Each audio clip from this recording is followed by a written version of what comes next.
welcome to the GEEK101 PODCAST, episode 239, Adaptation Apprehension. I'm going to burn this place to the ground. I'm Ariel. And I'm Andy Bowman. And today we are going to talk about movie or show adaptations, specifically ones of geeky things like books or comic books or anime or whatever. There's a bunch of stuff we're going to discuss. But first, we do have news. And the first big piece of news aired during the Super Bowl, and that is the Disney Plus teaser video of the upcoming MCU shows. Andy, why don't you tell us a little bit about it and then give us your thoughts?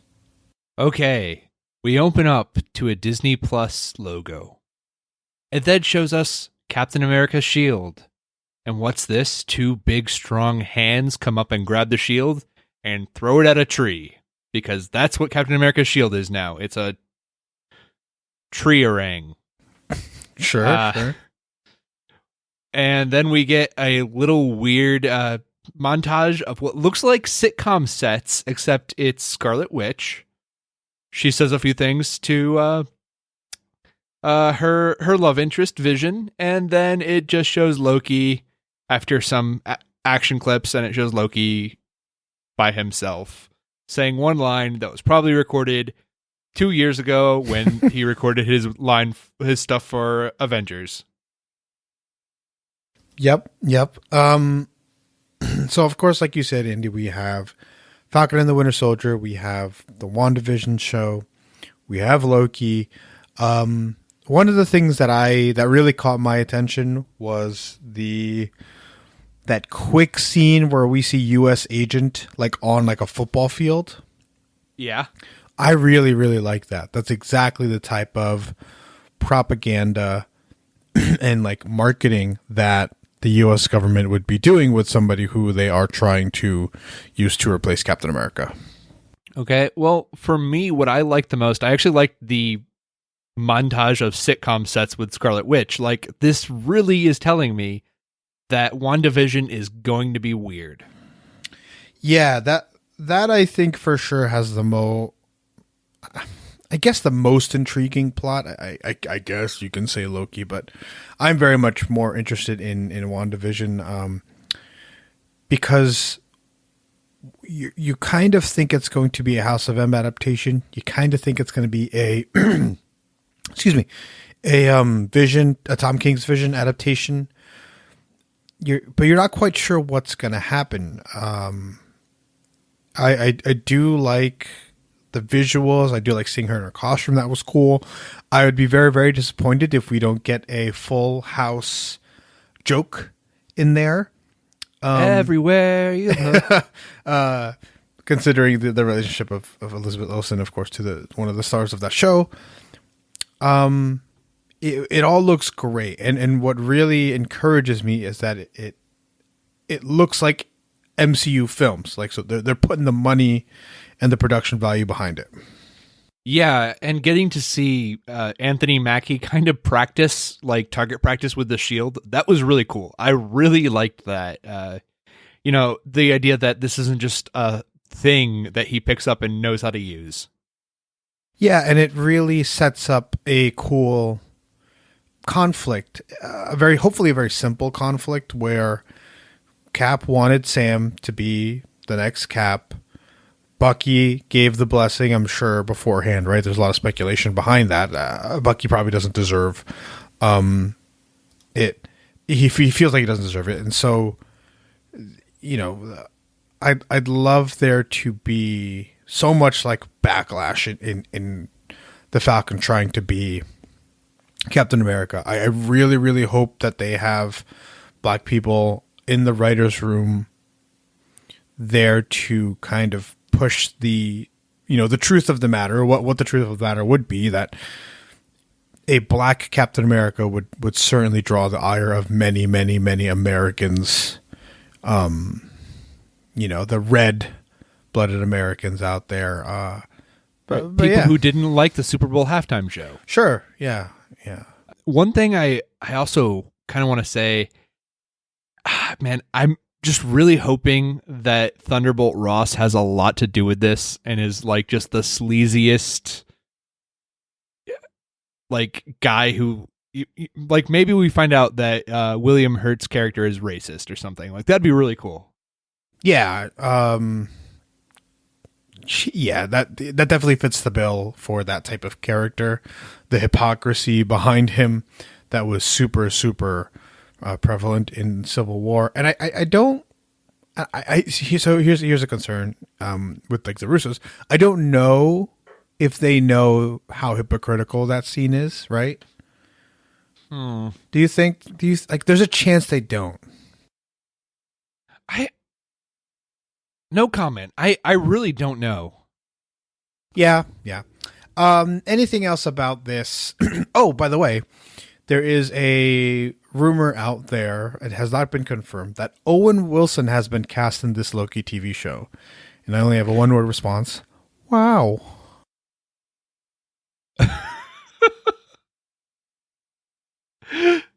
I mean, dude, that's I'm really cool with that. I'm really cool with any of the Wilsons getting work.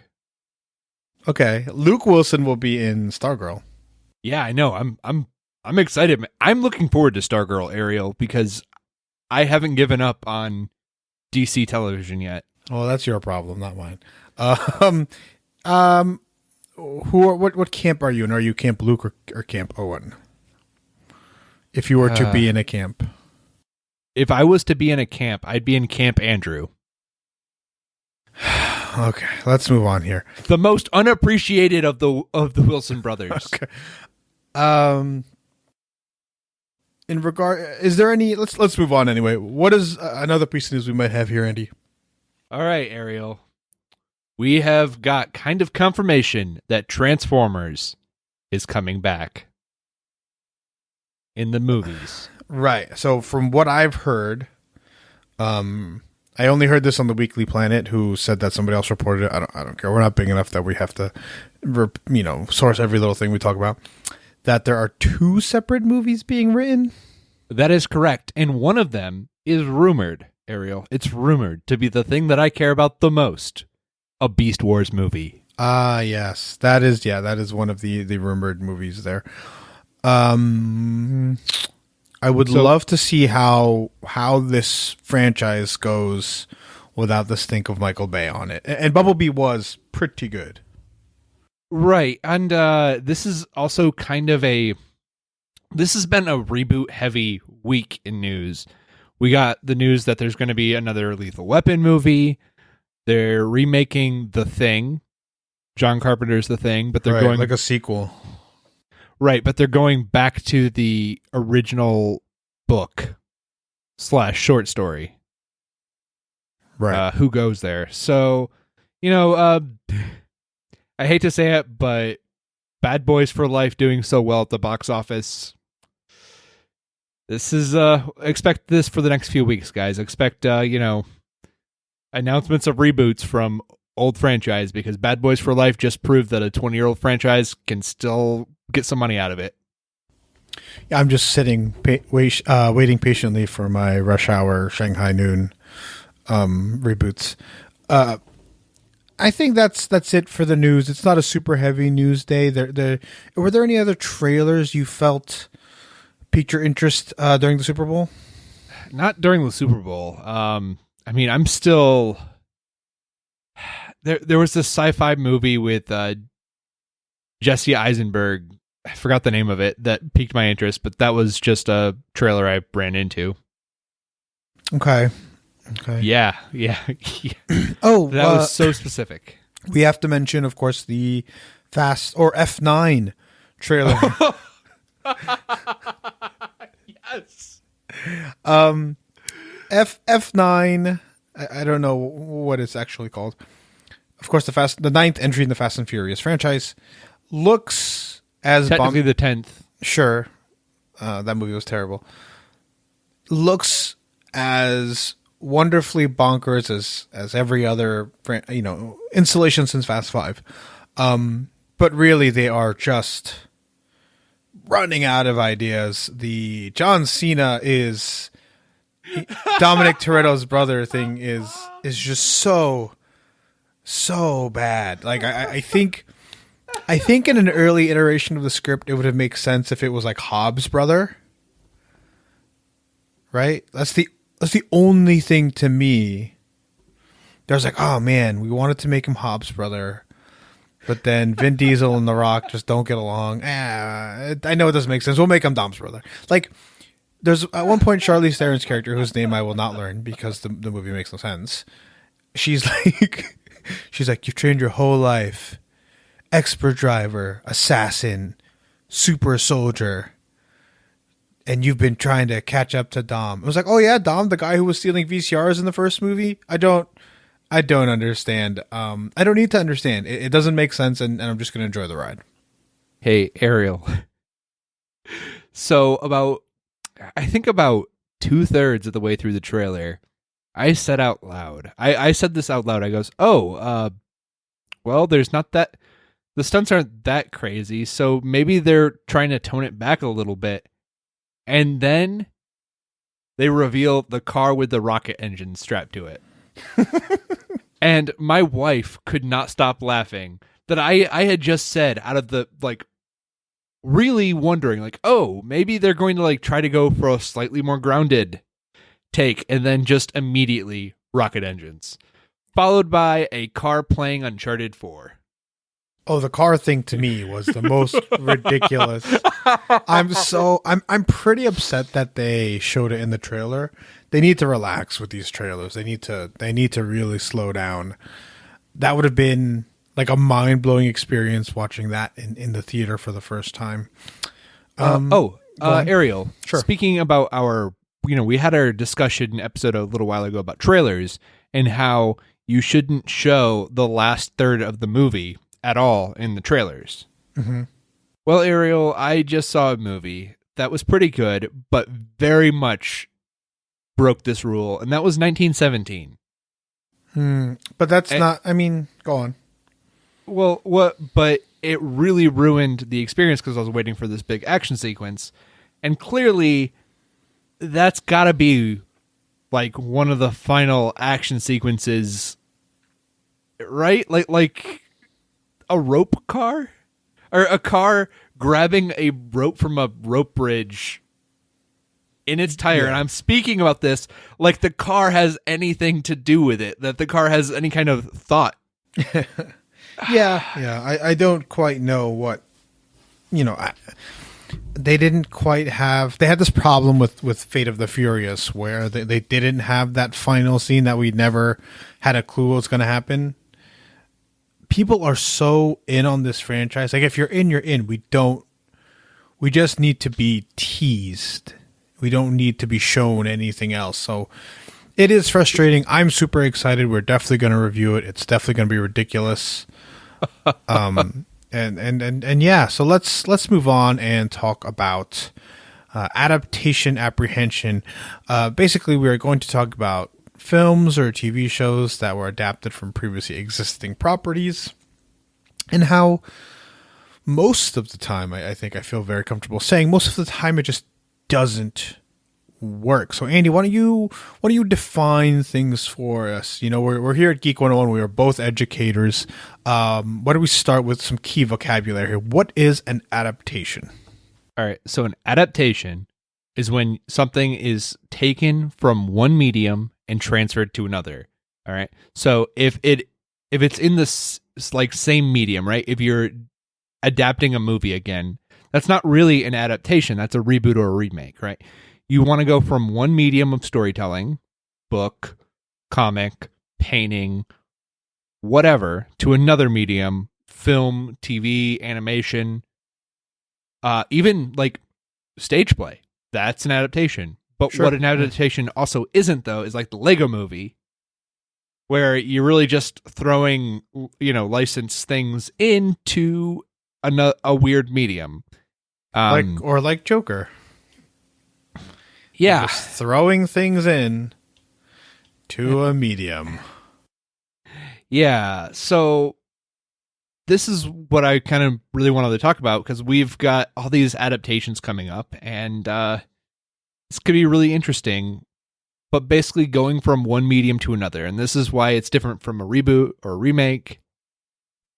And I think that's a good definition, right? Yeah, I think an adaptation is it's the transformation or the translation of something, like you said, from one medium to another.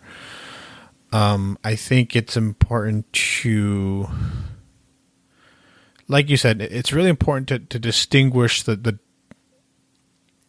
difficulties in adapting things from one medium to another.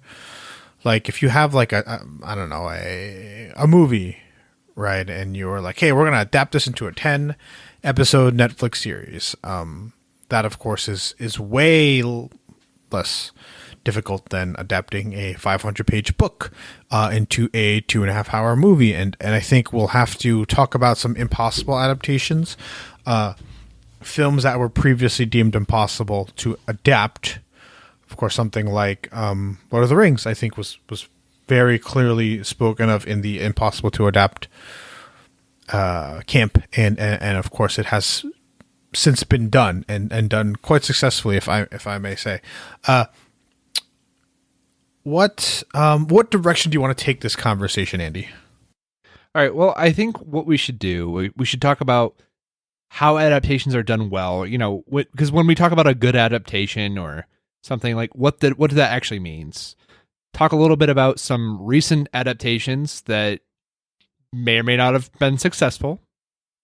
And then talk about a few of the upcoming adaptations of works, Ariel, particularly towards the end, the thing that we didn't talk about in the news because it's what spawned the idea for this episode. Yeah, so we'll get to that later. Okay, so I think, like you said, we need to get into the spirit of what is a great successful adaptation. And I think we mentioned the first one, the one that's easiest to talk about, of course, is the Lord of the Rings, of course, adapted by director Peter Jackson from the J.R.R. Tolkien books. There is a lot of like singing songs and insane history and characters that show up, play a pivotal role, and then disappear, and their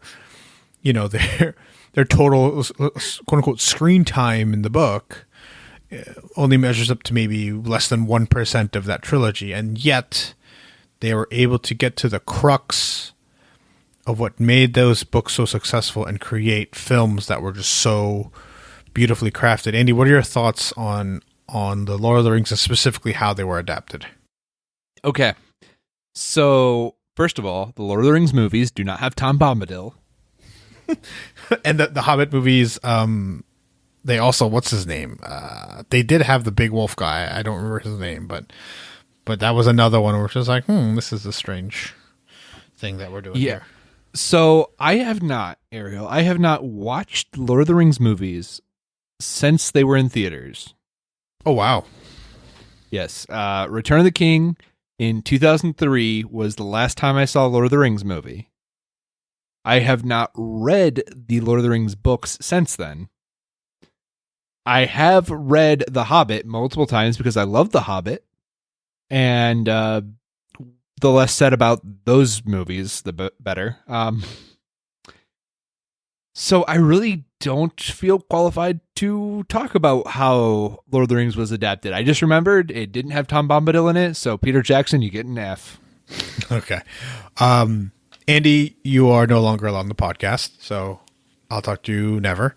But in all seriousness, Peter Jackson decided to fully commit and convince Miramax to commit to crafting the film and putting people in the mindset of this world that exists for like 5 straight years, to the point where Viggo Mortensen, the actor who played Aragorn, would like walk around with a sharpening stone.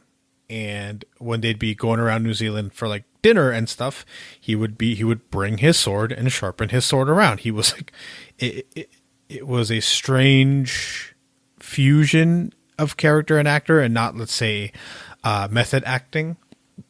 Well, Ariel, in New Zealand, carrying around a sharpening stone and your sword is just referred to as proper etiquette. Oh, sure. What I think made those adaptations so successful is that Peter Jackson was the one who said, "This, I want to adapt this." Peter Jackson was the one who loved Lord of the Rings. It wasn't a studio head coming around saying, "Hey, this Dragon Ball Z thing, it makes money. We like money," right? This was a risk. This was someone who loved the story, who cared for it, who understood the spirit of what made something like that and films in that high fantasy genre so successful. I think he identified the relationships that he needed to cultivate in the story to make that movie work. I think it's, if we're going to put things in order of difficulty and how you can adapt, it's hard in retrospect to say that Lord of the Rings would be like a 10 out of 10 hard to adapt, but it might have been. And I would love to speak to people who are literary experts and scholarly people who are Tolkien fans and movie fans, so that they can kind of let us know, hey, this was supposed to be impossible, and it was, and it was done. And now, Andy, both you and I are huge, super nerd fans of something we'll mention later that I think is impossible to adapt, and so we can have that particular conversation then. Right. Andy, by the way, Ariel, yes, it is Sir Peter Jackson. Oh, is it? I didn't know that. Yes, he was knighted as a member of the Order of New Zealand, which is New Zealand's thing. Sure. Andy, what is something that was adapted well that we can kind of spur this conversation along? I think Lord of the Rings is an outlier, and I don't know if we'll ever get that replicated again. I think it would take somebody like George Miller, who's like really in love with something that he didn't create. Somebody who, somebody of that the caliber of craftsman. So what is something, an adaptation that we can talk about, to kind of a more reasonable adaptation we can talk about? Scott Pilgrim versus the World, Ariel. Perfect. A perfect example. Andy, can you kind of tell us what, of course, a film created by Edgar Wright, I think appeared on both of our all-time decade lists. Tell us how Edgar Wright was able to adapt that comic into a film, how you think that was made so successfully. Okay, well, for me, one of the things that I think is important is, if you're going to do an adaptation, you have to succeed in passing the themes, stories, characters, and feeling of the original work into the new medium. And that new work, has to work as a good version of whatever it's transferred into, right? So, if you're adapting a comic book like Scott Pilgrim into a movie, it has to work as a movie on its own. But it also has to have certain feelings and ticks and vibes and just themes from the original work. And that's what Edgar Wright really did well. Scott Pilgrim is a hipster. I mean, as a character, he's kind of a piece, but the whole point with Scott Pilgrim is he lives in the real world. He's a real person. He deals with video games. He deals with music. And these things are such an integral part to this character and the character's plot line, general, whatever, that some of these tropes and icons are actually used when he's engaging with the 7 evil X's. He gets a 1-up life or a power-up or a sword or something like that. And Edgar Wright took that and actually made it seem real and not just cartoony. Yeah, it was. If I were to read that comic, I have before, but it was after I had seen the movie. And Edgar Wright has the skill I could not have imagined trying to create that adaptation. I go back to this example a lot. I'm watching Baby Driver, and I'm going to be vague about this quote unquote spoiler, so you really don't have to move forward. But there is a scene where Baby Driver and an antagonist is sitting. Baby Driver's in the driver's seat, or Baby rather, and an antagonist is sitting in the passenger seat. And my brain was thinking of all the ways the scene was going to go next. And Edgar Wright decided, Edgar Wright played out that scene how he thought was right. And it was nowhere near the plot processes in my head. And this is why Andy, I tell you, I walk out of movies because if I know how the film is going to end and I've made my decision on the quality of the film, there's no reason for me to sit, right? There's no reason for me to stay if the film is bad. Great filmmakers are infinitely smarter than me and are able to craft things in a way that I could never picture. I think Edgar Wright is there. I think Wes Anderson is there. I think, although I'm not a big fan of him due to who he kind of is as a person, Quentin Tarantino is there, Andy, if you've seen his films. So it took somebody of Edgar Wright's caliber, right? And he had made Shaun of the Dead and I think Hot Fuzz before making Shaun of the Dead, so we kind of could have predicted that this was going to be a very successful film. It takes somebody with vision that exceeds 99.99% of the audience instead of the traditional, let's say 85% of the audience, to make something that it was to adapt something so difficult to adapt and adapt it so well. Yeah, well, I'm just thinking of little scenes like Scott throwing the package in the trash can from behind him and the little whoosh sound effect coming up. Right. That was done like live. They had to take over and over and over and over again. Yeah. There's just so many little things about Scott Pilgrim as far as just how it's artistically adapted that I think it should stand as a perfect adaptation, particularly because the last act of the movie is nothing like the plot for the last act of the comics. Yeah. So that's a really great example. I think an example that we but I'd like to mention is not an exact adaptation of a plotting or story or script, but more of an adaptation of character and plotting of character, and that is Logan. Of course, the 2017 film directed by James Mangold. They did not take a pre-existing plot, right, Andy? They took a concept, Old Man Logan. They took a character that they have crafted and has been so expertly portrayed over the years, and a couple of characters put them in there. But what they decided to do was, and comic book movies get this wrong over and over and over again, they took the spirit of what makes that character great and made a semi-original story to let those aspects of that character shine. And I think so. Something like Scott Pilgrim is more of a direct adaptation.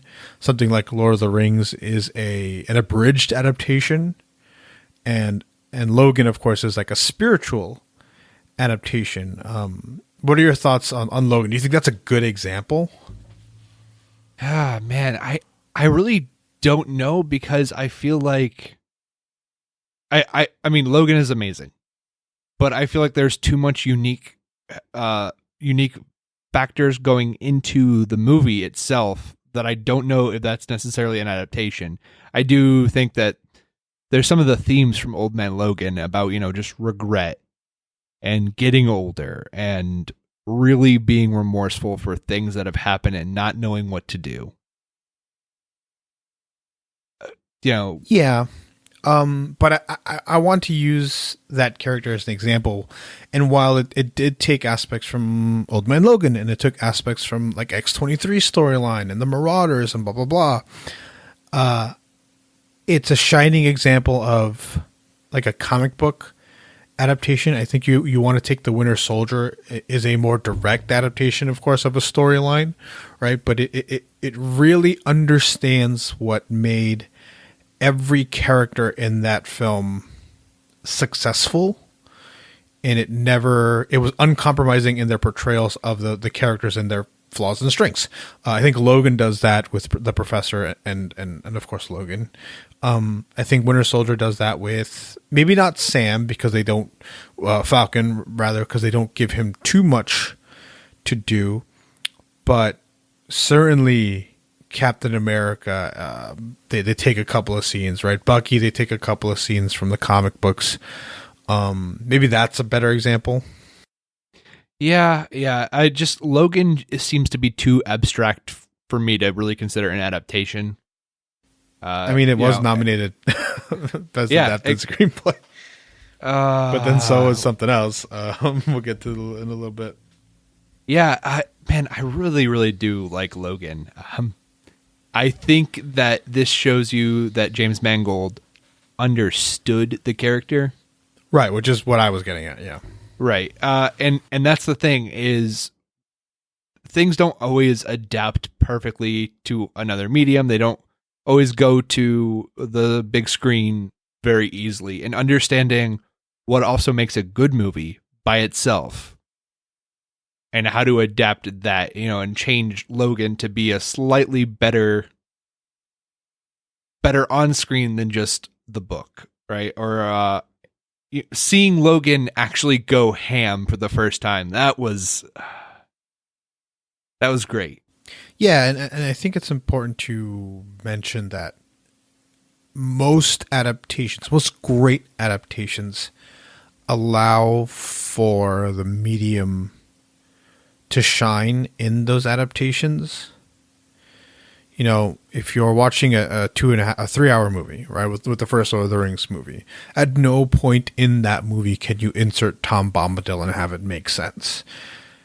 In a book, you can take a whole chapter and talk about Tom Bombadil and have him come in, and as long as what he does in that one chapter fits your timeline, fits your whatever, and it's written well, you can have that chapter in a book. Like you just can't have it work in a movie, and comic book movies do this all the time, often to their detriment. I think of something like Batman v Superman, where they decided to take, or I think X-Men The Last Stand, where they just want to take all of these little bits, right? They took basically the Dark Phoenix saga with the Sentinels, and then they took the Cure story from Astonishing X-Men, and they mushed it into one, and they decided to allow, to make it, I don't know, I have no idea why they did that. But they wanted to change the story, change the script and they failed to better adapt the medium. I think Logan does this as well. If you try to make Old Man Logan, right, it would have been terrible. It would have been awful. And I'm not the biggest fan of that comic book. I think Mark Miller is better in concept than he is in execution, like most of the time. And I think Logan was a great example. And so they decided to adapt that story, and then they decided to mix it with another one, to introduce new characters, to bring Logan to a place where they felt he needed to be emotionally, right? And to play on his strengths as a father figure, and his reluctancy as a father figure. And I think it really worked because those are such super duper important parts of the character. I don't know. I understand your hesitation in putting that particular movie there, but it is an adaptation. It's a loose one, and we do have loose ones here and there, both good and bad. I just think I think perhaps that is right. It's a spiritual adaptation, but it's a loose spiritual. It's a loose adaptation because it's just a spiritual one, and I think Hollywood does that, and I think we have to mention it. Yeah, Ariel, do you want to talk about the other recent loose adaptation? Yeah, so let's go into look at us. We were super positive for 3 straight movies. Let's go into the negative here. I think the loose adaptation, the spiritual, quote unquote spiritual adaptation, was Todd Phillips' Joker. What are your thoughts? This movie does not understand the Joker. It thinks that the Joker is only a psychopath who cares about nothing. And that's the Joker's character has a lot more nuance than that. Yeah, but it's not only that, right? If I'm understanding, this character is like this downtrodden guy who takes on this persona who happens to inspire and incite revolution. Yeah. That has nothing to do with the Joker. And the character, what's the character name? Arthur Fleck? Arthur Fleck, yep. He has no schemes, he has no plans, he has no desires to cause chaos. He is a sick man who turns to violence, which is a storyline that I have cut out entirely for my entertainment purposes. But all they did was slap on Joker marketing. That it has nothing to do with the character. It is technically a spiritual adaptation, but it's a spiritual adaptation of Martin Scorsese films and not the character it claims to be adapting. Yeah, that's the big problem. And slight spoilers here for Joker, guys. There's a scene where he's basically been invited onto a talk show. And he was invited onto a talk show because he tried to do stand-up comedy and he bombed so bad, and Robert De Niro's character got a hold of this and played these tapes of these terrible jokes and was just like, oh, he's so bad, and everyone's like laughing at him, so let's get him on here to say more bad things or just do more bad jokes. And it seems like Arthur is kind of planning on killing himself at this taping and just decides at the last second to kill Robert De Niro. And that's like when he reveals that, you know, he's the Joker who killed those three guys that started the entire revolution or the protesting. And it just does not understand what the Joker is. And it's a shame because I think Joaquin could have been a really good Joker. Yeah, and I tell this to people every time they want to talk about how great Joaquin's performance is. I just say this simple sentence. I say, was it a great performance, or were you just impressed with how sick he looked? And like, I don't know. I didn't watch it, but I think it's a genuine question, and that has more to do with the Oscars than it does with Joaquin Phoenix and with the Joker, right? It has more to do with how they view what is a quote unquote good performance. But anyway, I think we all mentioned that he just doesn't get it. Like, he doesn't understand what makes that character tick. He doesn't understand what makes him work. He doesn't understand why that character is so successful in the DC comic book universe. And I think I don't think the Joker can exist without Batman. Without somebody, right? Right. Without some force to fight against. And it's almost clear that they were going to make him fight against Thomas Wayne, but instead the Joker, he says it at one point, he's like, I don't really believe in anything. Yeah, and it's what made Ledger's Joker so successful. There was nothing about Ledger's Joker that schematically or tonally matched Jokers that previously existed. Even if his philosophy of like anarchy isn't something that we traditionally see in the Joker, but it's that intensity and adversarial relationship, that an obsession that he has with Batman is what they decided to like spiritually pull from the comic books. But like, that's why it works. So they took the visual inspiration and they took the spiritual inspiration and they changed some things to better fit the medium, to better fit the sense of what they're trying to do. And that's why it really, really works. But with Todd Phillips' Joker and Joaquin's Joker, I can't even say besides the imagery. The only thing is the name. Right. Well, another thing, and this is for me, one of the parts of the Joker that makes him great is when there is a good Joker, you always get this feeling that he's smart. that he's the smartest man in the room, that he knows how to get out of, it's like a joke that he can just kind of walk out of Arkham Asylum whenever he wants. Right. I'm only in here when it's funny. It's not funny anymore. That's like a quote from a comic. Right. And with Joaquin, you never get that feeling, right? You're like, oh, he's kind of a dope. He's sick, yeah, but he's also not really that smart. Mm-hmm. Like, he could have done other things if he was smarter. Kind of a thing. Like that's the thing, is this is a guy who is angry and lost and has a gun, and that's really it. I think it is a great performance. There's a lot of things about it that Joaquin brings, but overall it's a bad adaptation of the Joker because it does not understand the Joker. Yeah, but what if he looks really sick, so it's pretty cool, right? Yeah, you know what? You're right. Ariel, I take that back. This is a perfect adaptation of the Joker. 5 stars. Okay, so going into another filmmaker that doesn't understand what makes their characters work, I think you have to look at Zack Snyder and his treatment of Batman and Superman.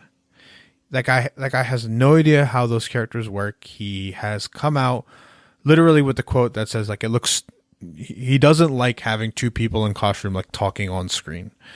It's an asinine comment. It spits in the face of why everyone loves both Batman and Superman. I think it's fair to say, Andy, that the most pivotal moments in Batman and Superman character or comic book lore almost have nothing to do with their action scenes. Oh, absolutely. I mean, Superman is just all about just being hope incarnate. Right. He is a superhero, Mr. Rogers. Yeah, and I would actually say that Superman's, like, his best scenes, his best things that he's memorable for are actually when there is no action. Mm-hmm. It's when Superman is standing still and there's action everywhere else. Right. Or when somebody needs compassion from someplace they did not think it would come. Yeah. So things like that. But I think it's fair to say that neither Phillips nor Snyder have any idea of what makes their characters work, what defines their characters, and I think those are really important for character adaptations. I think if we're looking at recent adaptations, I think Shazam does actually a pretty good job with both who Billy Batson is, kind of like this mischievous teenager who's really just hurting inside, and who, of course, Captain Marvel is, right? Like a kid turned into a superhero, and how that might act. What are your thoughts on Wonder Woman? Oh man, I always hate talking about Wonder Woman because I thought it was a fine movie. But it also, I went to go see it with my wife, and early on and during one of the action sequences, she's tearing up, and it meant so much more to her that I really don't, I can't frame it in the right way. Yeah. For me, it was a fine B-, normal origin story for a superhero. I think it is important to see the characters on screen. I don't think Gal Gadot had enough to work with in terms of who Wonder Woman is as a character. I think you come away from that movie, you're just like, I have no idea what this person is like, which is not great because Wonder Woman has a strong personality in the comic books. The inverse, another, your wife's reaction, of course, is completely valid because representation is sparse for female superheroes, women superheroes. Excuse me. My SO, my fiance, her reaction was at the end of the film when the CGI fest is happening. She, Wonder Woman gains the power to defeat Ares because she loves Steve Trevor. No. God. No. That's the reason, right? It's the reason she is able to defeat Ares because she thinks he's died, and she gets angry about it. This was a movie written by men. I understand that Patty Jenkins directed it, and there were considerably less butt shots than there were Wonder Woman and Justice League. But to me, that was a low bar that Wonder Woman had to pass. And there's some really cool visuals, and sure, Gal Gadot's beautiful, but like really, like I said, India, like what is that character like? Right. Now, Ariel, I will say, I really truly believe that Warner Brothers took a step back with Wonder Woman 1984 and was like, okay, Patty, this property has been proven. You have been proven as a moneymaker for us. A commodity, yeah. An asset. Right. So, Patty, you do you. Like, that is, I'm hoping much that that's the result. Right. There is a chance. I'm not a big fan of that trailer, but as we know, trailers tell us nothing about what the film's going to be like. I'm optimistic. All right, let's talk about some other recent adaptations and how we, while they are fresh in our minds, how successful were they at adapting? Andy, what is one that you might have? Okay, Ariel, we've been talking a lot about books being adapted onto the screen, but we haven't talked a lot about plays being adapted into the screen. Plays based on poetry being adapted to the screen. And of course, I am talking about Tom Hooper's Cats. Now, I have not seen Cats. I will watch Cats as soon as it comes on VOD. I promise. But apparently, this is what a bad adaptation looks like. Yeah, so my sister is a musical theater major. She'll be graduating college in just a few months, and she will be the first person to tell you that Cats is not for everybody, and two, Cats is all about the dance and how the dancers move through the motions and act like cats, and the music might not be great, and the story might not be great, and the acting, in terms of script and dialogue, might not be great, but it's like the dancing, and that's what you want to highlight, and that is the spirit of that play, and I don't know what's his name? Tom Hooper? Tom Hooper. I don't know what he's doing, man. It's crazy. Funnily enough, Lin-Manuel Miranda just announced that in 2021, the stage adaptation of Hamilton, that was filmed professionally with the original cast, will be coming to theaters.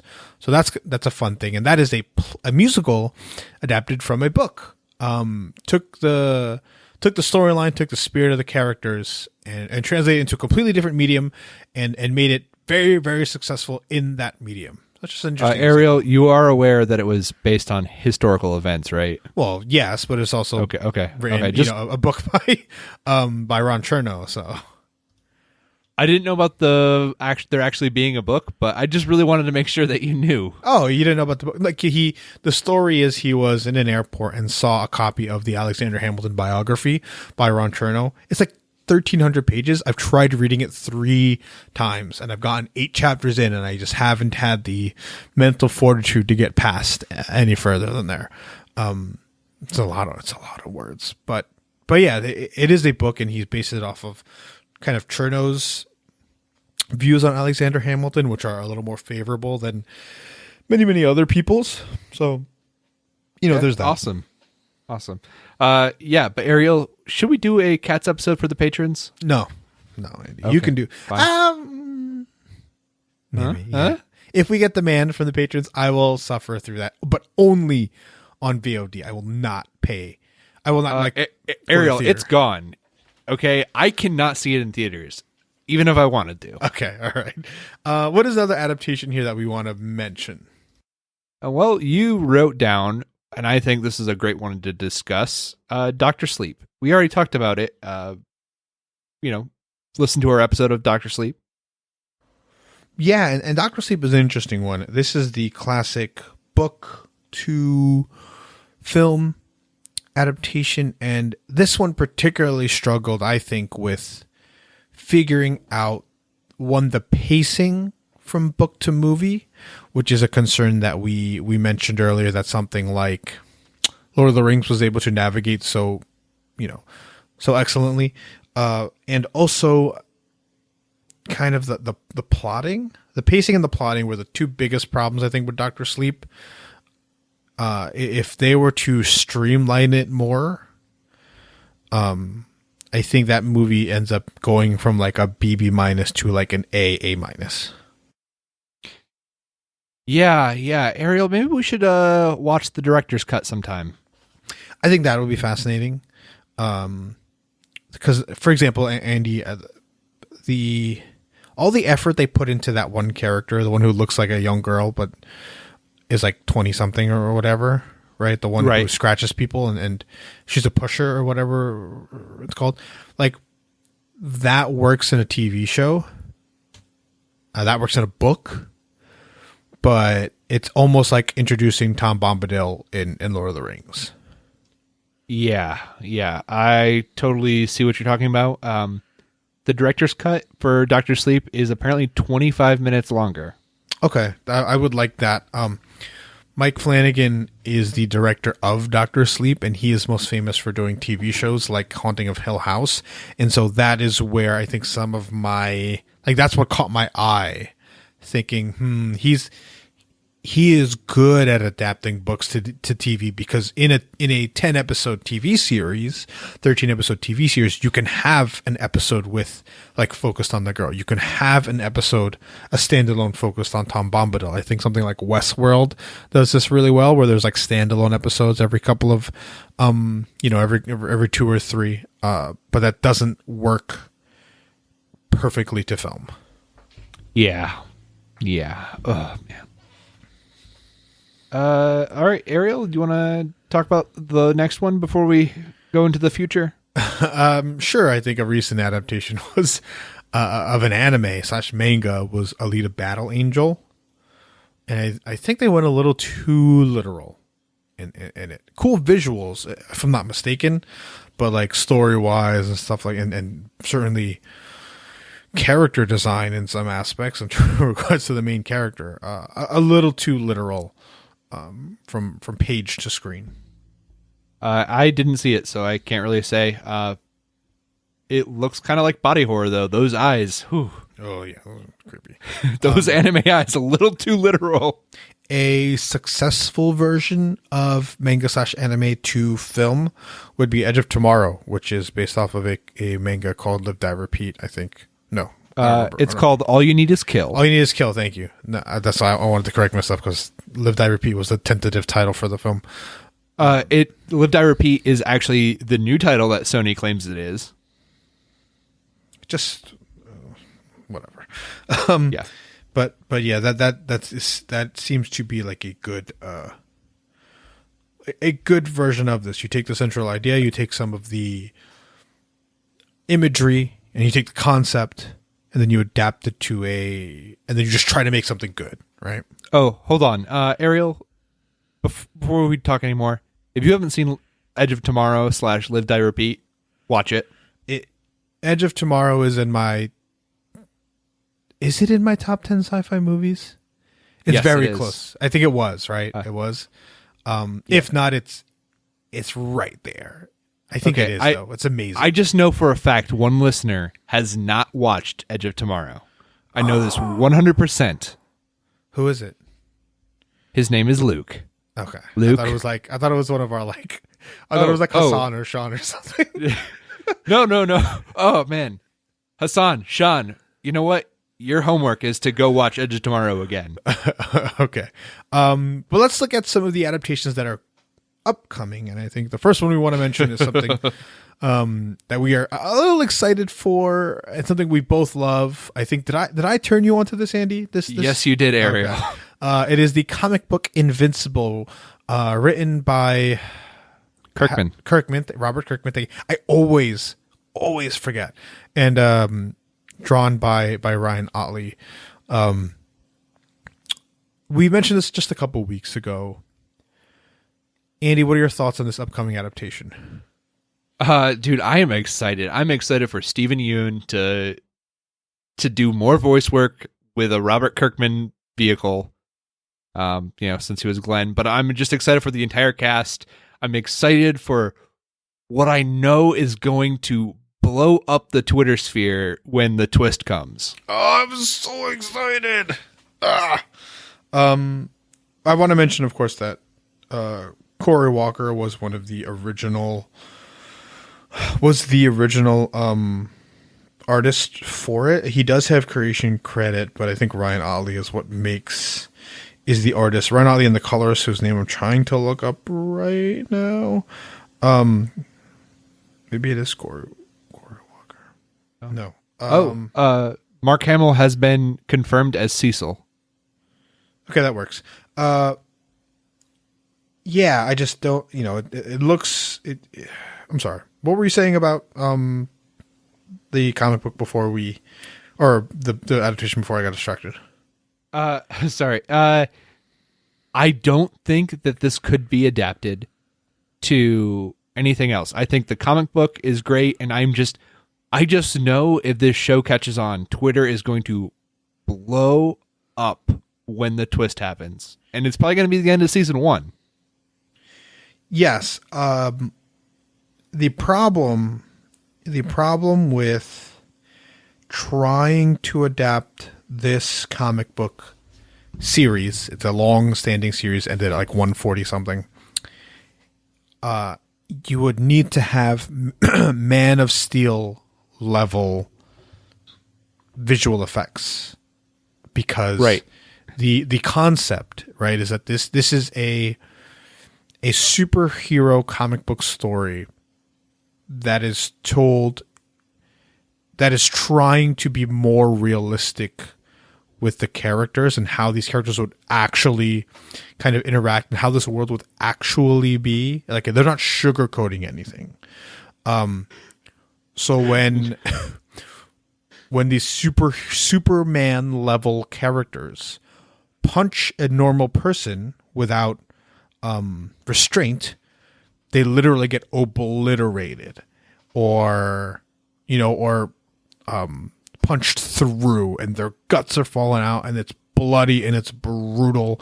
And that's why, like, the art, Ryan Otley's like really visual, like red gory style works so well for the comic book. And it could work on a TV show, and it would be like the most expensive TV show ever. It's probably just not even worth making. Right. Also, here's the thing. It is that bloody, but it's also very hopeful. Yeah, so that's why, right? Like, they want to capture they want to make these really complex characters because that's how people are. That's how real people are. They are complex people who have great ideas and great feelings and are probably good people, but also they get angry, they get frustrated, they fight with people, and there's things like that. Like, it is like a Walking Dead level deconstruction of the superhero genre. Yeah, I'm just so looking forward to this. I think it's going to be great. And with animation, like, I can't imagine doing something so bloody and still having the central hope of Superman in the Invincible character, right? I've never read what's his name? Grayson. What's his first name? But I've never read Invincible. Mark Grayson. I've never read Mark as a Mr. Rogers-esque Superman character. No. I guess what I'm saying is, like, the entire tone has this same level of hope, right? Mark is a teenager. He's a real teenager who has, love issues and worries and stresses. But there's this, like, hope or just a general tone of kind of what I get from Silver Age comics. I think, to me, Mark has a real world vulnerability to him. Yeah. He's invincible physically, but right, that he has to really confront over and over and over again because. But anyway, we've been here almost an hour. Let's move on here. We're both very excited. It looks. It is being created by Seth Rogen and his creative partner, who have done things like Preacher. The Boys. Right. It's going to be great. It's Yeah, going to be yeah. great. Amazon's putting money into it. We will definitely talk about it in detail when it hits. Yes, for sure. For sure. What's another adaptation we got coming? Sonic the Hedgehog, 2 weeks. Yeah. This is... Ariel? Aren't you excited? I'm excited. No, I am not excited in the slightest. This seems like a strange... I don't understand why they're making it. What do you think here, Andy? I think that they saw the money and they wanted to make it. I don't know. The Detective Pikachu money. Right. I don't know if it'll be good, but it's going to be interesting, Ariel, and I'll let you know how it is. Yeah, okay.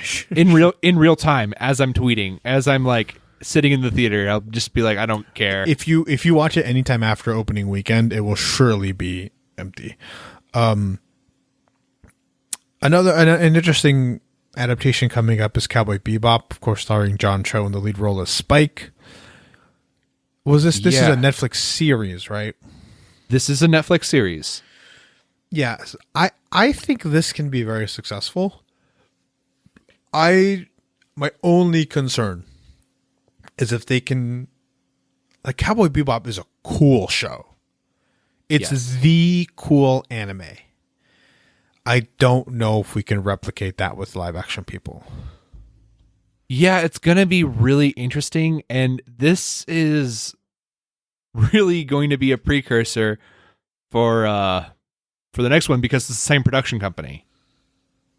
Okay. Interesting. Yeah. So, but this to me can work. This has a possibility of working. Yes, the difficulty score, when we talk about something like Invincible, right? Being adapted to animated TV show, that makes sense. It can work, and I think it can work pretty easily, relatively. Yeah. The creation of animated shows is incredibly difficult, but Invincible can work. Sonic the Hedgehog is just hilarious to me that they're even trying. I don't think it can work. Cowboy Bebop. This can work. The difficulty level, though, is much higher. Yeah, I would agree with that. It reminds me of something that has been proven or claimed to be impossible to adapt. Maybe something like Akira, where you could get the characters, you could get the plotting, you can even get the imagery with some awesome CGI. I just don't know if you would get that same tone. And that reminds me a lot of Cowboy Bebop. Yeah, you would almost need an Edgar Wright attention to detail too, especially with the music for Cowboy Bebop. This could be really interesting. It could really, really do well, and it could really take off, but it could also just be something that tanks and everyone hates and everyone just kind of forgets about. Yeah. Let's talk about the last adaptation that we know is coming. And this, like many other adaptations, has the blessing of the creator. Of course it does. And that... He's a troll. The creator is a troll. But he's never steered us wrong, Andy. That's right. The creator has never steered us wrong, Ariel. But he's also like, oh, sweet. Americans can give me money. I'm going to take it. Yeah, I know. That is the most famous and popular anime and manga. Well, maybe not anime. The most famous and popular manga in Japan. The best-selling individual comic book of all time. And that is Eiichiro Oda's One Piece. Andy, I'm going to be king of the pirates. Oh my God. Can you give us a 2-sentence synopsis of One Piece? I refuse to condense One Piece down to 2 sentences, Ariel. You try. Okay. The plot is that a young boy named Monkey D. Luffy with rubbery, stretchy powers wants to traverse the world to claim the title of King of the Pirates. As his adventures go on, he takes on several crewmates and friends and battles villains who are either terrible people or rivals in his conquest or in his adventure and his aim to be king of the pirates.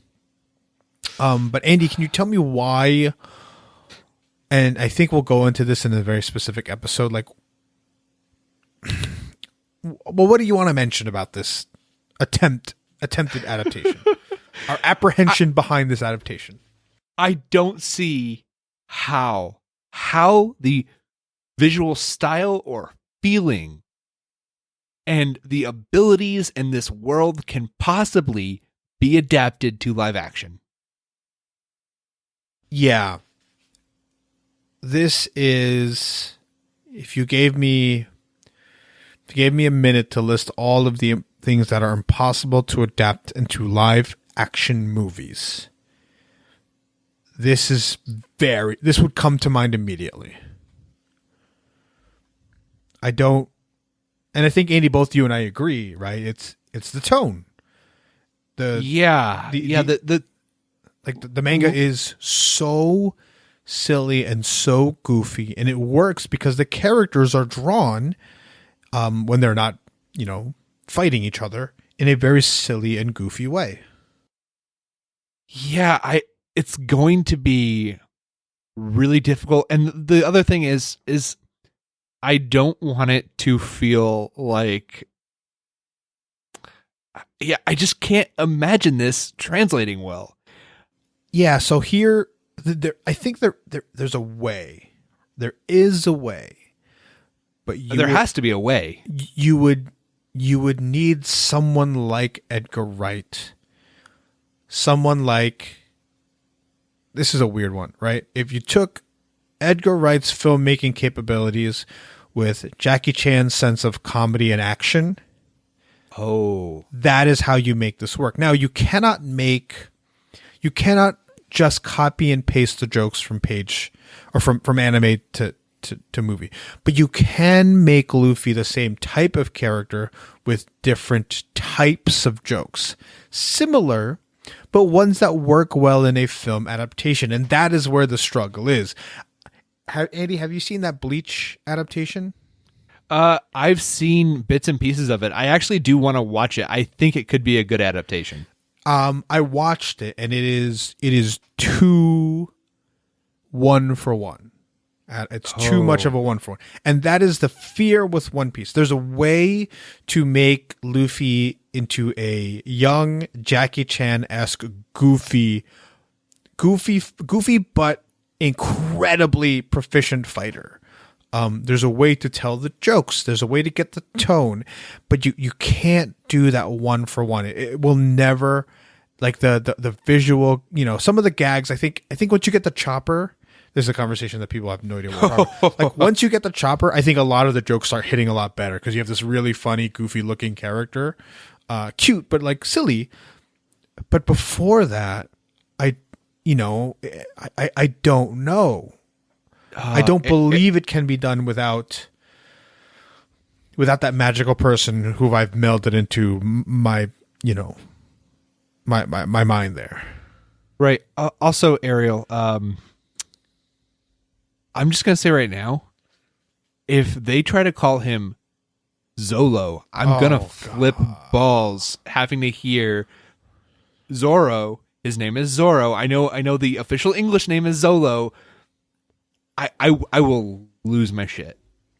Yeah, and I don't know what's going to happen. Eiichiro Oda is a much smarter man than I. I think, Andy, you've heard my take. I think people will look back at Oda's work the same way we look at Jack Kirby and just say, man, this guy was unmatched for his time.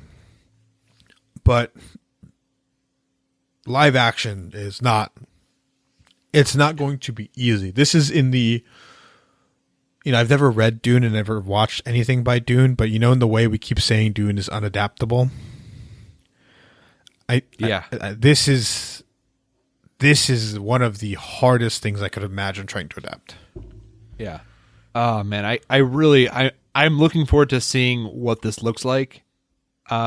But Ariel, to actually tell you a manga adaptation that was done really well into live action, the Rurouni Kenshin trilogy. Okay, I haven't seen it yet, and I keep meaning to, and that's my bad. I love love Rurouni Kenshin. It's one of the few things where I've seen the anime and before, like I read the manga. However, one of the issues is Kenshin pretty much takes place in the real world with mostly real and not fantastical abilities. Mm-hmm. One Piece is nothing but fantastical abilities. Yeah. And they get progressively crazy fantastical. But yeah, so we'll end it there. What are some before we end this segment here? Can you think of any impossible adaptations of like properties that exist that they've tried, it hasn't worked, we don't think it'll really work? The first one that comes to mind is A Wrinkle in Time. Have you read that book? Yes. I have no idea how. I didn't watch the movie because I read that book, and then my thought process was, "There's no way that movie is good," and apparently it wasn't, because it isn't. The things that they try to tell you on the page literally physically cannot translate to film. Yeah, that's probably the closest thing to an impossible one. Ariel, just looking at my bookshelf, there is one thing that I think will never be done properly, but I want it to be done properly. Okay. It was tried twice. Once was a successful version that I really love, but it was not adapted the way I wanted it to be, and that is Hellboy. Yeah. I want the slow burn noir mystery Hellboy. Well, really what you need is True Detective. You need Cary Fukunaga to make a 8-episode TV series, a slow burn werewolf horror story. Like, that's cool. That's Hellboy. That's noir. You watch Guillermo del Toro's, and besides the imagery, that's not him. That's not him at all. Right. So, and that's the thing. Del Toro made something that is, I don't view it. My definition of a great adaptation, it fails there. It's a good movie. His 2 movies are really good. I enjoy them like crazy. That is not a good Hellboy adaptation. Yeah. I think something that is, to me, probably impossible to do really effectively would be Slaughterhouse-5 and other Kurt Vonnegut books. Are you intimate at all with his books? Oh, incredibly. Yeah. Like, can you imagine like a successful Slaughterhouse-5 like TV show? No. You can do exactly what he wants you to, like what he maps out in the book. You will not get the tone whatsoever. I just don't think it works. I think Cat's Cradle, Sirens of Titan, I don't know. Like, those are only 3 I've read. I have many of his works on my shelf that I haven't touched yet.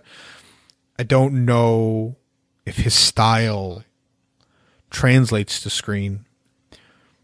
I think people keep trying with Cormac McCarthy to varying degrees of success. Actually, no. The 2 that were translated, like The Road and what's it? No Country for Old Men, were both like, they got the tone, they got the imagery, they figured out how to, it took like master filmmakers, right, and great actors, but they figured it out. I think. Have you read Blood Meridian? No, I have not. Okay, that one I don't know if they could do that one. Anything else? What are your thoughts on Watchmen? Something people have claimed to be truly unadaptable despite Zack Snyder's best efforts. I think that the TV show proved that it's very possible to adapt Watchmen. Okay. I don't think that the movie was a good adaptation. It didn't have the tone. It just didn't. Right. It didn't only have the tone. It just didn't understand the themes of Watchmen. Surprise. Yeah. Like that's the thing. Zack Snyder kept going towards giving them better than human abilities. I mentioned this in our Watchmen episode. Because they have superpowers on some level, that makes them better than people. And the whole point is they're just normal people who are bad, like, because they think that they are better. You know, Adrian Veidt and Dr. Manhattan are the only two that are even slightly better than normal people. Right. And then it really, that particular thing translated well in, like, those particular themes that you just mentioned translated well in the show, where Silk Spectre's character, what's her name? Blake? Yeah. Doesn't matter. She is very clearly just like, no, we're not. Like, I am not better than the people, like, of the world. But then you look at Veidt, you look at, what's his daughter's name? True.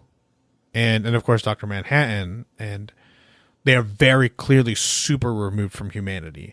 Dr. Manhattan, I don't think they stuck the landing, of course, in Watchmen, with him, with only him, really, just particularly him, because he's so difficult. But other than that, I think you're right. I think tonally, Lindelof does get it, and I think he found creating and crafting a sequel was more interesting than making a like just straight, like, recreating Watchmen. Yeah. I do think, though, that one of the things that's impossible about Watchmen to actually translate is the entire graphic novel as a whole, with the themes of the pirate, Tales of the Black Freighter or whatever. Like, that immediately does make it impossible to actually translate. Yeah, you would need a TV series, a couple of episodes. I'm thinking maybe like 4 or 5 episodes, right, with little vignettes involving that particular thing in there. But yeah, that's another one of the highest degree of difficulty. You have to understand the themes. You have to nail the visual tone, the style, the very deliberate style that Dave Gibbons and Alan Moore had decided to put into that. But yeah, I think this was a very good conversation. Andy, is there anything about adaptations that we want to mention before we get out of here? No, I just really want to really quickly mention that any of Charles Burns' graphic novels would be impossible to adapt. Ariel, are you familiar with Charles Burns? Can you give me a couple of titles? Black Hole is his big one. He did X'd Out. It's almost like a mouse, right? Like, he's that level of gotcha. Weird indie cartoonist. Yeah. All right. But let's get out of here, Andy. Next week we're doing Birds of Prey? Yes, we are, Ariel. All right. There's good buzz. I'm told it's fun. I can do fun. But do you have homework before we get out of here? Yeah. The Good Place just ended, and you should watch The Good Place. That's all I'll say is The Good Place. All right. I'm going to suggest something that I'm pretty sure I've suggested before, but it is both an adaptation and part of an article I'm writing, and that is the Battle Royale movie. A perfect adaptation, copied the visual tone, the themes, simple story, so it worked well. But if you haven't watched Battle Royale, if you've ever wanted to watch a rated R Hunger Games, Battle Royale. Andy, if you've seen it, of course, right? Yes. Okay. Oh man, it's so good. I think I've only seen it twice, and I'm good. Well, part of the fun of Battle Royale is not knowing who's going to live and die. Yeah. Once that's established in your head, that's impossible to undo that knot. Yeah, for sure. That's why I watched it once when I was 14. Then I was able to really enjoy it again at 25. And I need to be a little more removed from it to truly enjoy it. But let's get out of here, Andy. Where can people find you online? You can find me online on Twitter at Hebrews Paleo. or you can find me at Dread Pirate Rod. You can find us at GEEK101 Podcast on Twitter and Facebook and Patreon. Email us geek101pod@gmail.com. That's the way out for today. Class dismissed.